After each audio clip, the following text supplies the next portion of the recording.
Jayesh Bogra Rajkot market chairman છેલ્લા 8 થી 10 દિવસ થયા સીસીઆઈ દ્વારા કપાસની ખરીદી બંધ છે. એનું કારણ જે સર્વર ડાઉન અને સર્વર જે પ્રોબ્લેમ હતા એના કારણે ખરીદી ઘણી જગ્યાએ કરવામાં આવતી અને ઘણી જગ્યાએ બંધ હતી.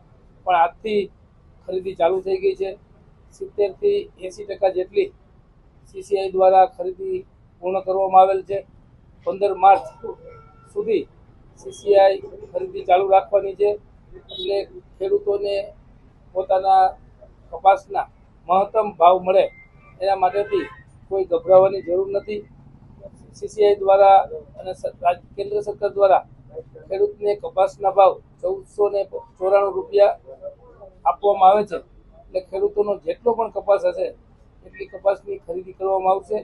સીસીઆઈને જે સર્વર ડાઉનનો પ્રશ્ન હતો એ આજે સર્વર રિપેરિંગ થઈ ગયું હોય અને આજે રાજકોટ, લોધિકા અને પડદરી જે રાજકોટ યાર્ડ નીચે આવતા તાલુકામાં 6 કેન્દ્રો દ્વારા ખરીદી થાય છે. અલગ અલગ જગ્યાએ એ ખરીદી ચાલુ કરી દેવામાં આવી છે. એટલે ખેડૂતોને મારી વિનંતી છે કે 15 માર્ચ સુધીમાં ખરીદી ચાલુ હોય.